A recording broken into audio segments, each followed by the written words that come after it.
d'une très grande fierté. Vous avez vu que celui qui vient en séance est à 20 points de distance derrière vous. Donc 20 points de distance derrière vous, donc il y a une meilleure espoir que au second tour vous allez le laminer, de battre le président territorial. Nous sommes certains de remporter la victoire à cette élection présidentielle. Parce que notre parti est un des plus grands partis du pays. C'est certainement aujourd'hui le parti le plus implanté. Dans toutes les préfectures de ce pays, dans toutes les sous-préfectures, dans toutes les communes urbaines, je peux dire dans tous les villages et dans tous les quartiers de ville de ce pays, l'UFDG est implanté et bien implanté. L'UFDG est implanté et bien implanté. Peut-être un dernier mot pour les militants qui rallient les rangs pour ce deuxième tour? Oui, il faut demander aux militants de ne pas baisser la garde. Il faut tout de suite se remobiliser, se préparer pour aller au dernier tour de l'élection présidentielle. Il faut qu'ils se préparent, parce que nous savons qu'il y a beaucoup de déchets au cours du vote. Il faut qu'ils apprennent à mieux voter dans l'ordre et la discipline.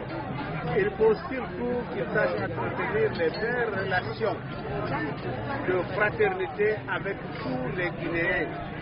Parce que par cette élection, c'est toute la Guinée qui gagne.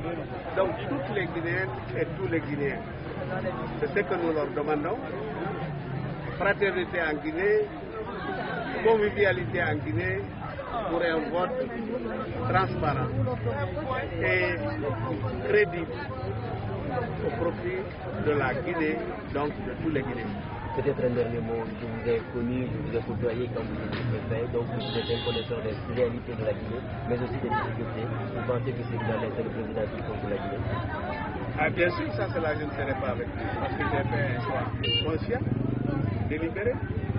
C'est parce que je sais qu'il a la compétence, il a la conscience, il a les qualités qu'il faut pour gérer ce pays. Parce que ce pays, il le connaît. Il est né ici, il a grandi ici, il a été formé ici, il a fait une très belle carrière administrative et professionnelle et administrative, une carrière gouvernementale qui fait qu'il connaît le pays. Il connaît mieux le pays que tous les autres candidats. Cela s'est prouvé. Celle d'Alain a dormi dans des tentes au bord des chantiers de routes et de ponts en Guinée forestière et en Haute-Guinée. Les habitants de Kouroussa, de Kankan, de Sigiri savent bien que le fleuve Niger, le fleuve Tinkiso, était là depuis la nuit des temps.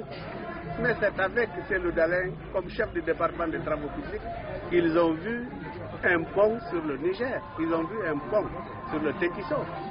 Il y a eu une route internationale de Kankan par Sigiri jusqu'à Bamako.